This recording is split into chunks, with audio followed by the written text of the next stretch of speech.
sa ating mga media friends, pakikwento po kung ano ang tunay na nangyari. Good morning po.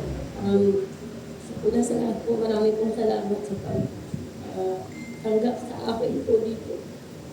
Kay Sir Benedict po, kay Atty. Topacio, kay Ma'am Teresita po. Maraming salamat po. Sa buong puso po ako nagpapasalamat simula sa akong pamilya po at sa pamilya ni Ching po sa China po. Inaano ko lang po na sana po mapagbigyan ng hustisya po yung asawa ko. Dahil hinahanap na po siya ng anak niya. Ilang araw na po hindi nakakausap. Parati lang na nagtatanong yung bata kung nasaan na yung daddy niya. Wala po akong maisagot na tama. Nag-iisip na lang ako ng kung ano-ano. Nung last na ano po is nasa mountain. Hindi makontak yung daddy dahil nasa mountain. Sabi niya, daddy is nagkaano pa rin ng road, nag-deserty pa rin ng road. Sabi ko, yes, no signal there. So, paano natin siya makakausap? Nung palipad na kami kahapon, sabi niya, tawagan na lang yung daddy niya kasi magiging masaya yon pagka nakausap siya at nakita siya. Sabi ko, hindi pa rin makontak. Sabi ko, tinawag ko, sige, ikaw tumawag sa daddy mo. O, di ba, cannot be reached? Sabi niya, hanggang kailan ko siya pwedeng makita? Sa akin, sa pamilya ko, at saka sa pamilya ni Ching sa China, magpapasalamat ako ng buong puso ko ng Teresita talaga.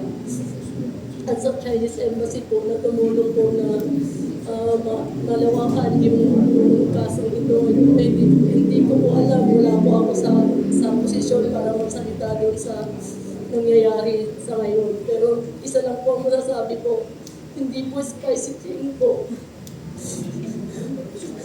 Matagal na po siya naninirahan dito sa Pilipinas.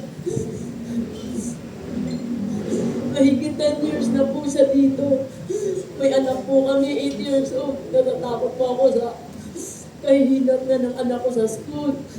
Dahil sa media na lumalabas na spy yung daddy niya, ayaw ko pong maisip ng bata. Kasi yung daddy niya, yun yung hero niya. Tapos yan yung makikita sa social media later on, yung anak ko hindi po yan nagagadget. Pero later on, yung mga klase niya, maririnig kung ano yung mga pinagsasabi. Wala pong kasalanan yung asawa ko, yung anak ko po, hinahanap po yung daddy niya. Sana po matulungan niyo po ako, wala pa rin yun. Wala pa rin po. Alright, maraming salamat sa iyo, Mama Noemi. Yung inyong pong asawa ay sa ngayon ay nakakulong, ano? Tama ba? Nasa ano po, sa DOJ na po facilities. Doon po sa Muntinlupa po. Yung driver po, yung nagbibigay sa akin ng info kung ano nangyayari. Last visit po niya kahapon po ata. Hindi po daw niya po nakita yung asawa ko. Sabi ko, baka hindi na rin po kami kasi nag-uusap. Ang usap lang namin po, unang usap namin is January 19, 6:58 ata. Nag-usap 6:58 ng morning, tinawagan ako na maghanda ng damit, pagkain, kunting pagkain, kasi nandun daw po nakakulong. Sabi ko, pwedeng makausap yung si Ching. Nung kinausap ko, sabi niya, don't worry, kasi alam kong mapapalaya ako kasi wala naman akong kasalanan. Huwag kang mag-aalala, ingatan mo yung sarili mo, yung anak natin, ingatan mo. Huwag kang mag-aano ng kung ano-anong iniisip mo. Kasi makakalaya ako, tutulungan tayo ng Chinese Embassy. Clear yung heart ko, yung puso ko na wala akong kasalanan. Tapos hanggang ngayon po, nung simula nung 19 po, wala pa rin po. Kaya po nandito na po ako. Ngayon po, masama pa rin pagkaramdam ko po. Binat ako dahil sa sobrang pag-iisip kung anong nangyayari po. Okay, yung inyo pong asawa, si Deng Yuan Kim, matagal na ba kayo nagsasama? Gano'ng katagal na ba? Ilang years na ba?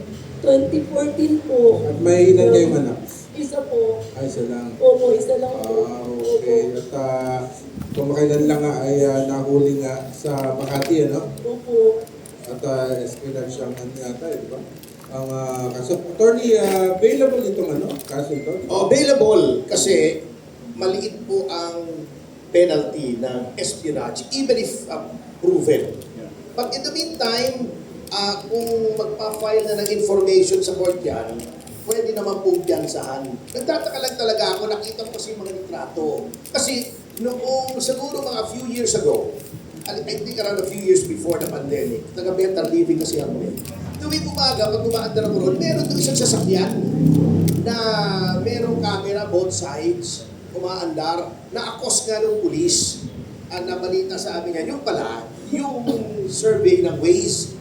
At that time, yung mag-uumpisa pa lang ang Waze dito. Sina-survey po talaga kasi ng mga navigational companies, lalo na yung self-driving car, mas accurate dapat yun. I'm not saying yun dahil hindi po natin alam. But our government should not discount that possibility. Baka naman innocent lang before trying to launch an international incident. Kasi, alam nyo, hindi lang po ganyan yan eh. If you accuse another country, especially one with which you have diplomatic relations, of spying, mabigat yan. Mabigat na accusation yan. Because unang-una, espionage is frowned upon by international law. You're not supposed to be sending spies.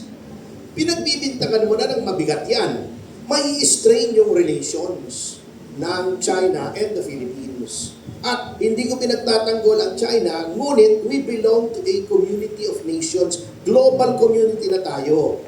One should not lightly strain diplomatic relations with any country, not America, not even Belgium, yung mga malalayo, because mas maganda, mas marami kang allies. Di ba? Dahil global na tayo ngayon eh. It leaves a bad taste in the mouth. Pag sinabi mo, ikaw nag-i-espiya ka rito. You accuse them of a belligerent attitude towards your country. Hindi po maganda yun. That is not only unsavory, it is quite clumsy pagdating sa diplomatic relations na basta akusahan mo na lang. Hindi bale kung magkalabang kayo noon, katulad ng Cold War, America at saka Russia, they keep accusing each other of spying kasi talagang magkalaban sila. Or North Korea and South Korea accuse each other of spying because they're still at war actually. Walang yan. Technically, they're still at war. Armistice lang yan. Kaya nga nagka-DMZ.